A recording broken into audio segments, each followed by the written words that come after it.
To reduce population, every 15 years God releases millions of monsters. Humanity tried to fight them, but monsters are stronger, people can only hide.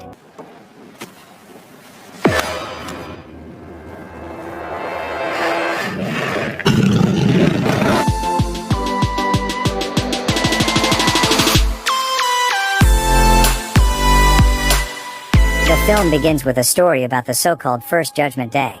Then, from the depths of the earth, from ordinary minds, hordes of monsters poured out. They killed millions of people, destroyed cities. A real war began with these monsters, and in the end, they were exterminated. On the site of the former wells, protective installations were built, gates, which are designed to protect people from repeated intrusions. 15 years have passed. The world was able to recover a bit from the experience. One of those who were lucky enough to survive is Laura. She works at the school. She has a persistent but unsuccessful male friend, Milton, whom she periodically refuses dates. Most likely, the reason for this is resentment towards her ex-husband, Dave. He was not with Laura during the Day of Judgment, and she, pregnant, had to survive on her own. Dave and Laura have a son, 15-year-old Tyler. He disappears all day at the skate park with his friends and his girlfriend, Maddie. In his spare time, he plays computer games and is a bargaining chip in the difficult relationship between his father and mother, who broke up immediately after his birth. Meanwhile, the situation is heating up. An eclipse is approaching, and this is one of the heralds of a possible monster invasion. In addition, seismic activity has increased, protective dome personnel are conducting emergency checks, and there is very disturbing news in the news. Mass extinction of fish began everywhere. The same thing happened the day before the First Judgment Day. Migration is another alarming signal. Everything is repeating itself, as it was 15 years ago. Tyler is spending the weekend at his dad's when the phone rings. Dave gets a call from his old friend Ted. He is sure that the new Judgment Day will be tomorrow. He insists that Dave urgently take the family and come to his shelter before the eclipse. Meanwhile, the first monster appears under the protective dome, quietly sneaking up the stairs. At this time, Laura calls Dave. She has also seen the news and demands that Dave bring Tyler home. Milton has reserved a shelter, and she's sure it's the only thing that can save them. Dave reassures her that he is the father and Tyler is safe with him. Tyler receives a text, reads it, and quietly leaves the house while his father is talking. Laura is in a panic. Dave's house is not secure and he must bring Tyler to her immediately. Dave agrees. He goes to Tyler's room, but he's not there. Milton rushes Laura. The shelter is filling up. They need to hurry. She explains that she can't find Tyler. Milton uses his phone number to find him at the skate park. Tyler is really there with Maddie. She is nervous. Her parents left. She was left alone. She is very scared and asks Tyler not to leave her. Tyler promises that he will never do what his father did. He will not leave Maddie alone. Suddenly, a bird cry is heard. Huge flocks of birds fly in one direction. People in the park run in panic. Everyone leaves town. Dave goes to the park to look for Tyler. He gets into a giant traffic jam and runs in search of his son, leaving the car behind. At this time, under the dome, the worker checks the instruments. There is a rustle, some strange sounds. A monster appears. It rushes and tears the worker apart. The soldiers standing nearby shoot at it, but to no avail. Ordinary bullets do not harm it. Tyler and Maddie look on in horror at the reigning panic. Dave comes running as Tyler explains to his father that Maddie had nowhere to go and he couldn't leave her. Laura drives up with Milton and takes everyone to the shelter where the seats are booked. There is just over an hour left before the eclipse. There is complete chaos in the city. People are trying to escape. Traffic jams are everywhere. Finally, they get to the shelter, but it is cordoned off by the military and only women and children are let in. Dave asks Tyler to take care of his mother and sends them to the shelter. He and Milton remain in the crowd. Tyler goes to the shelter but then runs to his father. Laura and Maddie rush after him. Tyler screams, "He is my father, I will not leave him." At this time, information appears on the scoreboard that the shelter is completely filled. There are no more places. Wasting no time, they run to the car. Dave offers to go to Ted's hideout in the desert, and Milton suggests hiding at the school, which is nearby and there is a basement. Another traffic jam, dozens of cars block the road. They get out of the car. An earthquake begins, and the solar disk is covered with a shadow. The eclipse has begun. Under the protective dome, the monsters make their way out. They're crowds, crawling, flying. They capture the city. Dave suggests leaving the city. It's much more dangerous here. He wants to drive himself, but Milton is outraged. This is his car and he knows how to save everyone. They have a fight with Dave, but then Milton is grabbed by a flying monster, soaring with him into the sky. Laura screams heart-rendingly. Dave stuffs her into the car, and they try to get out of this hell. They drive along the canal. Dave reassures the children, "Everything is fine, we will get out." The car is running out of gas. Dave wants to find a replacement for it. There are several cars ahead. Dave gets into one of the cars. An elderly man hid in the back seat. He glances at a huge bloody monster that looks like the skeleton of a bull. He is very close. The bull passes by the car without noticing them, and begins to chew on the lying body.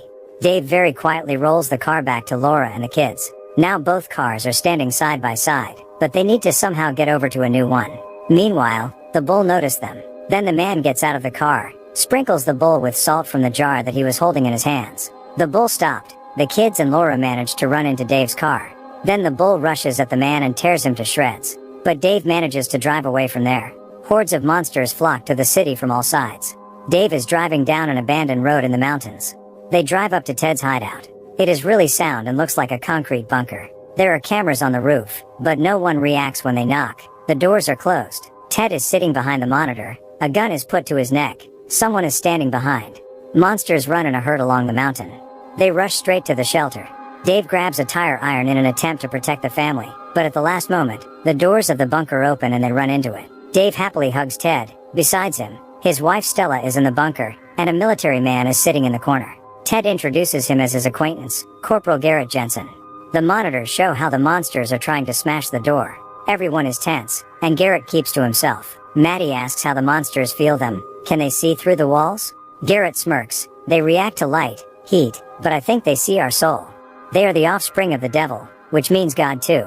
They torment the flesh, but feed on the soul. Are you religious, Corporal? Laura asks. Today, yes, he replies. He says that on the first judgment day he worked at a refinery. When the monsters poured in there, he managed to dive into a pond of salty mud, where they were afraid to approach. He sat in the dirt and listened as the monsters destroyed 150 of his colleagues and friends. Garrett is very engrossed in his story and doesn't notice Ted signaling Dave to touch the knife. Dave understands and quietly takes the knife. That is why it is called Judgment Day, continues Garrett. The devil rules on this day. At this time, something that looks like a centipede crawls from the street into a small hole in the mesh covering the window. Garrett says he'll be on duty first. Ted invites them to stay as well and looks meaningfully at Dave. But then Garrett pulls the gun out of its holster, forcing Dave to put down the knife. Garrett explains that he tried to hide and found this hideout. Kind Stella let him in, although Ted was against it. He survived the first time and will survive now, no matter what the cost. Tyler throws himself at Garrett. He tries to take the gun from him, but Garrett throws him away. Dave comforts the corporal. At this moment, a centipede-like monster rushes out of the wall at Stella. Ted rips it off his wife's neck and pours salt on it. Dave grabs a gun from Garrett and shoots it. They tie up Garrett, try to stop Stella's blood. Then Dave sees help come for the monsters, a huge bull. He understands that they are doomed. They need to get out of the bunker. The bull is trying to kick down the doors. Ted doesn't want to go out. He says his wife won't survive outside. But Stella asks him to go with everyone. There is an underground passage under the bunker. It leads to the mountains. Garrett persuades him to take him with him. He has a car with a full tank and he can take everyone to the gate. There are bunkers and the creatures came out of there. They will not come back. They do not believe him, but he insists. He was just trying to survive and now it is beneficial for him to help them. They decide to go. Get us there and we'll forget about everything, Dave promises Garrett. They arm themselves. Ted has a whole arsenal of weapons. The bull breaks down the doors more and more insistently, but they manage to run out into the tunnel. They go to the car. Stella becomes ill. Dave and Laura begin to argue. She chides him that they could be in the shelter now. Tyler then spots a monster on the side of the road. It's dead. Maddie approaches it. Here, long tentacles of the monster protrude from a hole in the ground and twist around her legs, trying to drag her away. Maddie screams wildly. Tyler and Dave rescue her. Garrett offers his help and Dave cuts the ropes on his hands. They go to the top of the mountain. They see a devastated and burning city. They go down to the car, but it won't start. Monsters appear on top of the mountain and rush straight towards them. Garrett tries to start the engine, while Stella looks at the crowd of monsters, then at the gun in her husband's hands. She draws her gun, gets out of the car. Ted begs her to hand over the gun. But Stella turns away and goes to the monsters. She understands that she is doomed. Ted calls her, crying, but Dave stuffs him into the car.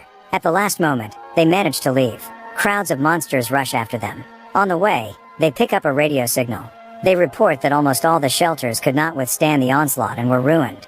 Laura puts her hand on Dave's shoulder as he strokes her. They come to the gate. It's empty, but the doors are open. Garrett says the hideout is in the basement. They're heading there, but the power needs to be restored. Garrett and Dave decide to do it. The others go to look for the first aid post. Ted has a wound in his back. Dave restores electricity. Garrett says that the gate was prepared for a second invasion. Tons of salt were pumped into them, but the well was too deep. They go to the others and then they hear the roar of monsters and see a bloodied corpse. There are 2 hours left until the end of the eclipse. Garrett offers to hide in a chemical warehouse. There the doors are impenetrable. Suddenly, a monster attacks Garrett. Together with Dave they manage to deal with it, but the rest of the monsters run to the noise. Garrett quickly runs through a door and closes it behind him. He gives himself some kind of injection. His veins are swollen and black. Dave returns to his family and asks Tyler to keep his mother safe while he's away. He wants to level the playing field and funnel the salt water through the tank pipes to keep the monsters out. Laura kisses Dave and tells him to be careful. Dave makes his way through the ventilation, sees how the monster devours the prey. Dave needs to turn off the taps next to that chewing monster. He manages to open the faucet. Water is collected in containers. Dave climbs back, but the monster sensed it and rushed after him. Dave fights back, sprinkles it with salt and the monster crumbles to dust. Meanwhile, the others had already been hunted down and surrounded by monsters. Tyler shoots back. Then Dave's voice is heard from the loudspeaker. He asks to turn on the fire alarm. The monsters have surrounded them. They are getting closer. Ted tells Tyler, "Protect the family, son," and goes at the monsters with an axe. Several monsters pounce on him at once. Tyler shoots back. Bloodied Ted tries to fight back. Tyler runs out of ammo. He turns on the fire alarm. Jets of salt water hit from all sides. They fall on the monsters and they crumble into bloody dust, squealing in pain. They are saved, but Ted is dead. The eclipse ends. All monsters return through the gate back. Children with Laura run out to some area. Garrett is standing there with a gun. He shoots Tyler. "It's not our world anymore. He won't survive anyway. God has a day off," he says and aims again. Laura tries to cover her son with her body. Dave runs in and hits Garrett in the head with a fire extinguisher. Dave throws himself at Tyler and Laura. Here, a huge monster appears from below. It lunges at Garrett, who is closer to it, and slowly swallows him whole. They run into the medical unit, make a salty mixture in a cylinder. The monster is getting closer. It kicks down the doors, but Dave manages to throw a canister of concoction at him. It explodes, the monster roaring wildly and crumbling to ash. Laura hugs Dave. They don't believe they've been saved. Embracing, both couples go outside. The world is ravaged, but the monsters are gone. Maybe this is another respite, but one thing is clear: life will be reborn and light will always defeat darkness.